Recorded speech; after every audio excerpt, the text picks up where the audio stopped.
And whenever I get this question, I don't even know what to say. Other than I'm a people person. I like to see people happy. I like to create impact on people's lives. I think it has to do with the fact that I'm an eldest child, so I've always taken care of my siblings and then other family members around me. But I think um, the main push was just, wanting to see people happy and just impact on people's lives. And I have not regretted since then. Okay, very well. But still speaking about that, from your work at Pat Silver Foundation, what can you say is what does autism support in Nigeria look like currently? I think it's getting better. I mean, we've been in Nigeria for a while now. We're 10 years in January. So it's getting better. It used to be almost like a myth, like, well, there's nothing like autism. It's bad parenting. Hmm. A lot of ignorant people will put it to bad parenting, poor parenting, and, bad behavior, Hmm. negative behavior, and all that. But I think the awareness is getting out there. And I just want to say thank you to Idea TV for coming up with this, because this is another way of creating advocacy and awareness for the populace, for the citizens, so that there'll be, because what we need is more acceptance. So over the years, the acceptance is getting better, but we still have a long way to go. I totally agree. Yeah. So, as an expert in this field, what would you say are the early signs of autism that parents need to watch out for? Okay. So early signs of autism. First of all, autism. Let me define what autism is. First, let Okay. me define. So autism is a neurological um, it's a neurological disorder that affects three major areas of the affected individual's life. Um, so it's called triad impairment, which because it affects the behavior, that's communication, cognitive skill, and sorry, behavior, communication, and cognitive skill. So if you look at it, it's linked. The reason it affects behavior is because of the poor deficit in communication. If you can't communicate, sometimes you just have to use, body language to Mm. communicate. For example, if you have an issue with your spouse or your partner, it's not every time you say what's on your mind. Sure. Your behavior will communicate, Mm. what you're thinking or what you're feeling. So that's why the lack of or deficit in communication affects the behavior. And then it also affects learning, which is where learning disability comes in, which is one of the symptoms. And then poor eye contact. You know, um, if you look at children, children are the most sociable species you can think of. They are usually literally in your face. Mm. Um, but when it comes to children with autism, that eye contact is not there. And then the social, which is also behavior, social interaction with others. Sometimes they see it as, oh, this person is snobbish, or they just don't want to have Relate, friends. yeah. No, they don't know how to make friends. They don't have the skill it takes, because it takes skills, Mm. certain level of skills to make friends. They don't have that skill, so that's why most of them, they have limited friends. They can't, even when they make the friend, it takes a lot to maintain friendship as Yeah, well. actually. Even for some of us adults, it takes a lot to A whole maintain lot. friendship. So let me start from the early years, which is the sometimes delay in speech. You see the child usually from 18 months. Some children even start from 14 months, Mm. 14, 15 months. They started talking. They start with a single word, which is what we call demanding. So if they need water, for example, instead of saying, I want water, they can just say, water, food. So those are manding. They're using one words to Mm. make requests, especially survival requests, food, water, you know, um, toileting and all that. So, but for children on the spectrum, so those the neurotypical children. So let me just correct this. we don't say abnormal, we say neurotypical, so that people don't say, okay, the normal children. So if you say one set is normal, then the other set is abnormal. So any opportunity I get, I always like to let people know we use the word neurotypical, not normal. So for the neurotypical children, they start with demanding and then they start to change their words. They start to use sentences, make requests. You know, they're hitting their milestones. But when it comes to autism, they might start using the words. And then at ages 15, 18 months, they start to lose the words again.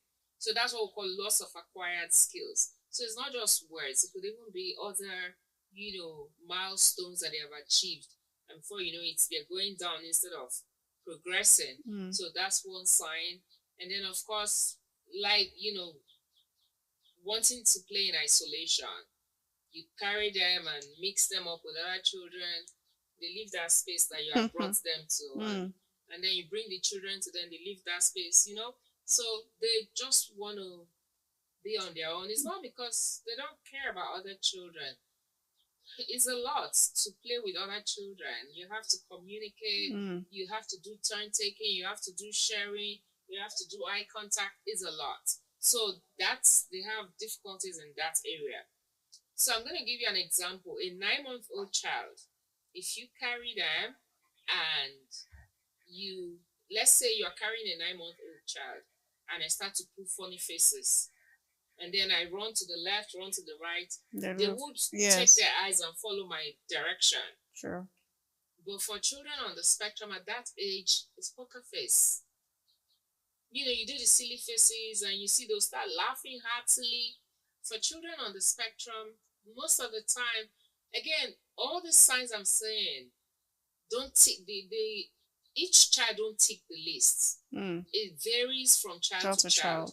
That's why they said if you've met a child with autism, you have only met one person with autism. Yes. It affects, that's why it's a spectrum. The spectrum is from here to that end. So it's either you're here or you are in between, you're coming like this.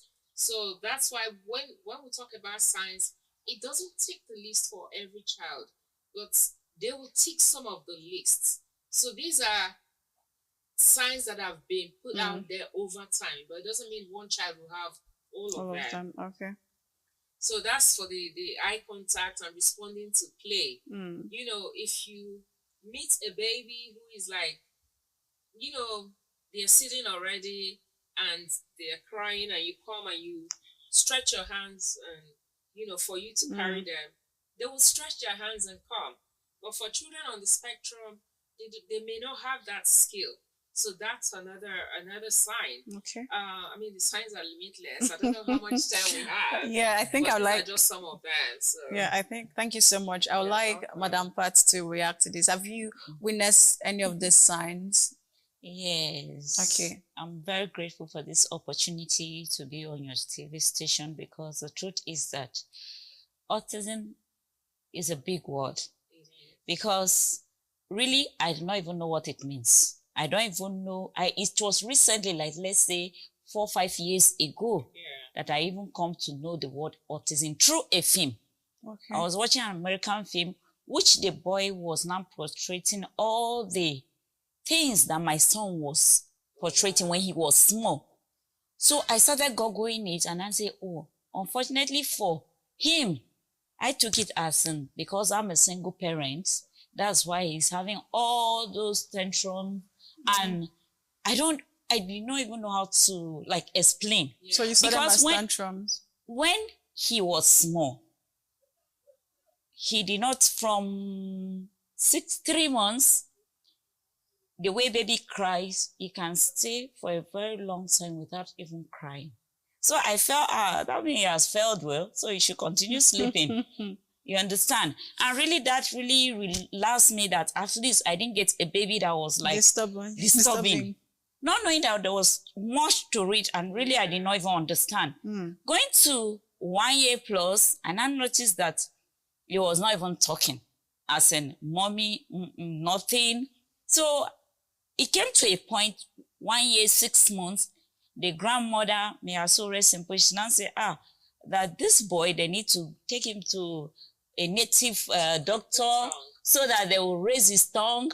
I tried to talk her out of it, but she said no, that he will start talking. When you're supposed to be talking, I said okay.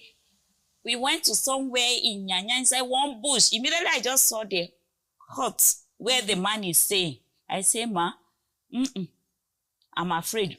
That's why I grabbed my child and I entered the car and I sat in the car. I said I was not ready. And really, I did not know what they wanted to do with him. And left for me, I felt that it was not just time for him to talk. So they got angry and we left that place. And since then, the whole people were like, I didn't want to contribute in helping the child to talk, this and this. Everything about him was slow.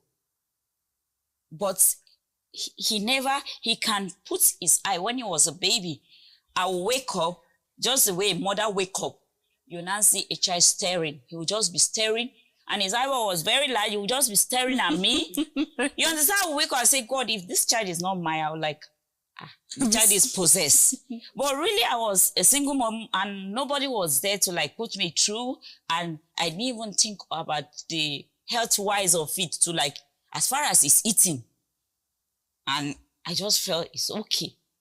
Walking too, it took him almost 2 years before he started walking. And I felt, okay, it was not time. So the process of me and he, it was from 2 years. Then I noticed that whenever I get upset, as in if he wants a thing or if he's playing with a particular thing, he pay attention to that very particular thing so much that if you take it away, he will get up and hit his head on the wall or throw himself to anything available. There was a time he cut his head. I beat him that night because I was so upset. What do you want? What do you want? And really, it was just God's mercy. Because I would say it's God that raised him for me. Because at the end of the day, I never even knew what he was going through. We put him in school in early age, 2 years, but he was not talking. 4 years, he was not talking. 6 years, they started complaining in the school. And I said, do not beat my child. I knew he's not talking, but he hears you. Don't beat a child. And that's why this program is so dear to me, because a lot of parents went through what I went through, and they don't even still know that there's something wrong somewhere. Me, I just felt it was not the right time for him to talk. And the teacher took it advantage that this woman, you are just spoiling the child. You don't want him to learn. Really, he was not talking, but he was hearing. Then that alone made me to, okay, we started changing school. We changed school. When they're scolding, I say, don't beat him. To the extent that if I take him to any new school, I make sure I see the owner of the school, the proprietor or the proprietor. I say, please, my child is a special child in the way that don't beat him. He's not talking, but don't beat. They say, why wouldn't they beat? I say, don't beat. Because the worst I can punish him when he was small, I learned was that deny him of his cartoon. That's what breaks him. I was privileged to stay with my sister in the UK, so I was able to learn how to take care of white children. And I knew that, yes, if it was over there, my son they could have knew what was wrong with him immediately. And when I started knowing that, yes, he has an issue, but it's not a medical issue, but I never knew there was a word for what was wrong with him. Autism, I never knew what it was, but I just knew that there's something wrong. And all my mind and God, let me know how to help him. So from school to school, when he was in school, the teacher would call me. To the extent that it was a time, because I'm a caregiver, I run a crèche. There was a time the proprietor of the school called me. He was in her office. And when I went, she said, your son refused to respond. All the children were responding in the class. He refused to respond. And the teacher asked him to respond. And he refused to answer her. So he's disobedient and rude to the teacher. That's why they brought him, and he has been doing it. And other teachers have been complaining. Then he was like 9 years or so. So I now followed them. Because they called the teacher, and we're in the distance. And the proprietor said, do I see what he did now, that he vomited? I say, yes. When he's upset, he will not talk. He will vomit. Oh. Yes. So all of them have different, unique way of dealing with their anger. Then self-harm that they talk about, him, if anything touches, but maybe a mosquito and insect bite him, he pay attention that he will start pitching it. He will peeling it until he start bleeding. Then he will not leave it for 2 days. When he cover it, he will not start all over again. So all these things are things that my son battled alone, and I did not know why. I just felt it was not easy. But I still thank God that today, even with my ignorance, God was able to raise him for me. That's why this autism, when you say you want to talk about it, and I was very, very happy for it, because the truth is that a lot of parents, we are in the city here, and if I can't be in the city and I don't know what is autism, then you can imagine somebody in the rural area. Yes. What do you tell them? You think the kids are possessed. What do you tell them? That's just the truth. Because the truth is that these children, some of them go extra of harming themselves. And you just feel that it's just somebody that is possessed, that is trying to, or somebody came in and influenced your side. Child is trying to stress you. And this one thing with them is that they like having their own space. He's a teenager now, but his own did not even affect him as in any, you will not even know his own is age range. He has a mind of 7 years. Even despite he's a teenager now, he's in order to 4 years today also. He did something wrong, and I was very upset with him, and I beat him. And he came and apologized and said, "Mommy, can I cuddle you?" You understand? Which teenager would do that? No. Yes. So they don't. You are bringing the cuddle and they're running away. Yeah. So the truth is that to tell them how innocent they can be. So if the society can help us by creating, most schools are not knowing how to help these children because they are not making room for specialists to come in. From time to time, if you know that, yes, you want to open a school, then make it a standard that every other child can benefit. There's nothing like abnormal children or normal children. I went to a place, they mix my son too. Most people mix Down syndrome and autism together. They are two different things. I like her to speak about that, but I like that you said that. They are two different things. We went to a place and I told my son, this Down syndrome, you don't fit in here. And as you see them, they are very creative. He can, any cartoon he watch, he can draw it because he communicate with them. He can stay and watch cartoon for 8-10 hours. Most times they even forget that they have not eaten. They just like being on their own. They just like doing things that you don't force them to do things. He has been in school. It came to a point I have to withdraw him from his school because one, his reading was very slow. And I've told them before now that he's a special child. I pay for extra lesson. What I expected the teachers to do is that carry him one-on-one and teach him. Where he's lacking, put him through. Instead, the particular teacher will not bring a child of 7 years or 10 years and put him and say, come and read for him. When he told me, he said, Mommy, I'm not going there again. I said, why? He told me, I went back to the school. I said, well, I explained his situation. You don't compare them. They are all children. They are gifted in their different ways. Sure. You don't compare them. I'm not a specialist in this field, but I know what my son wants. That's just the truth. As a mother, you will know what your child needs. I told them, I said, you don't compare them. Comparing, you are bringing his self-esteem low. You are lowering his self-esteem. And I'm trying to build his self-esteem to mix up with people. So you don't do that. Because now, comparing him, you make him feel, as if this one can teach me. You understand? It's not good. And they continued, and I said, okay, what do we do? Do you know that I just withdrew my son from the school? And I remember a lady told me that give him a Bible. And you know, he started learning how to read by himself. He started learning how to do things by himself. Not that I don't want my son to go to school, but I want him to go to a school that are specialized in autism.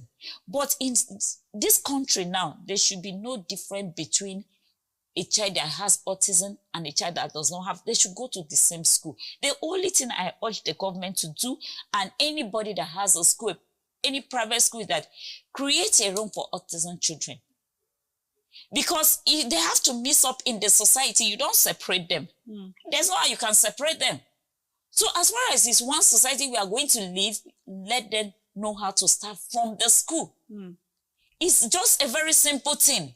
Get a specialist, visit our school maybe 3 times in a week, and those with special need like autism, coach them. Okay.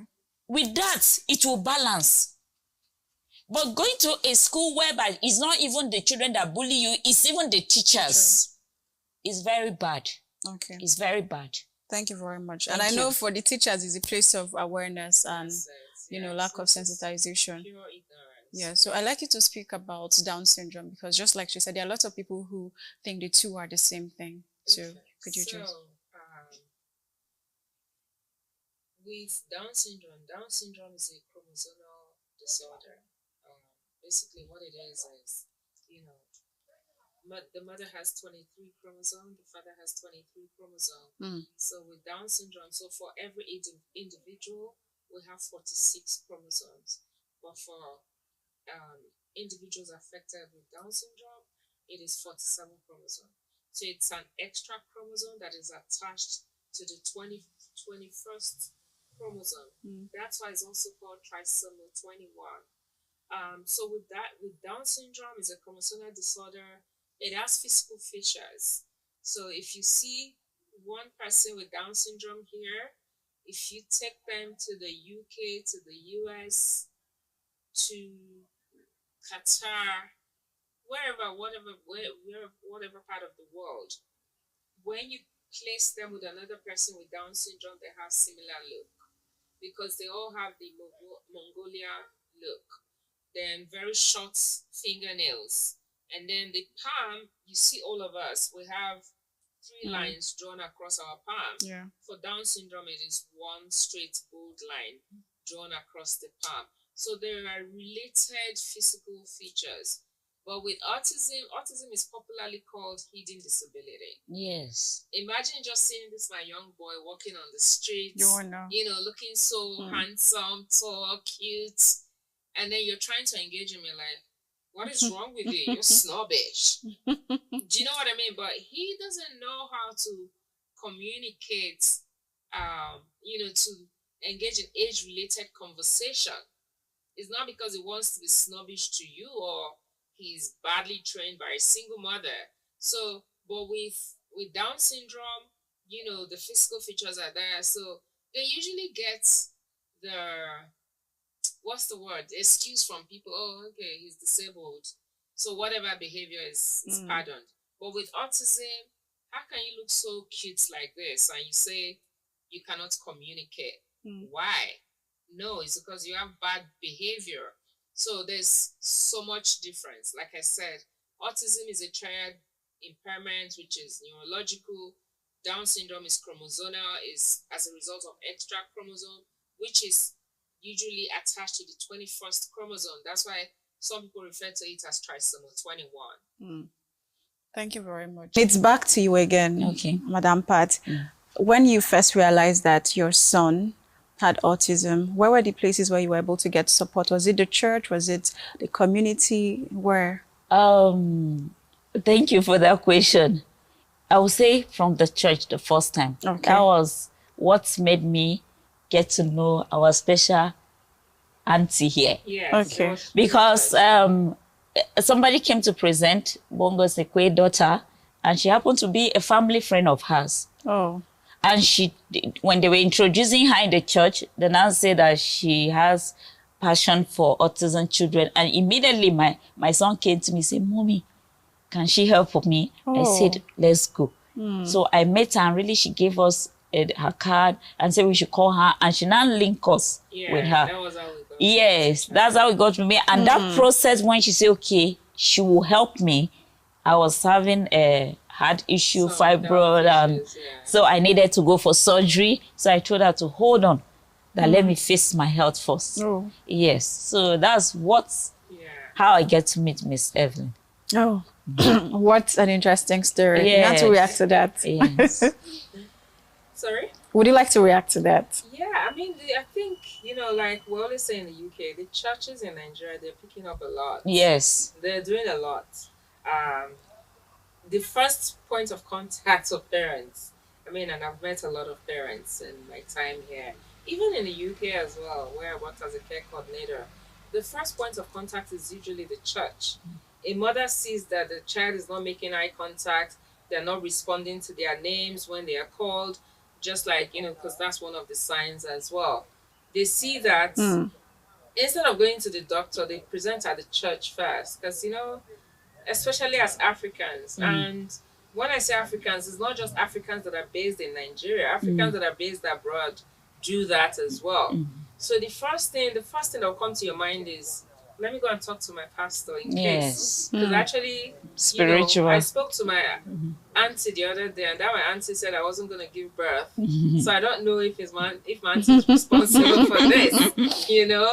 I've had people who have said, I visited Nigeria when my child was, a year, and then by 15 months, my child I was talking stopped talking. So I had to go to the pastor. So pastors are picking up a lot.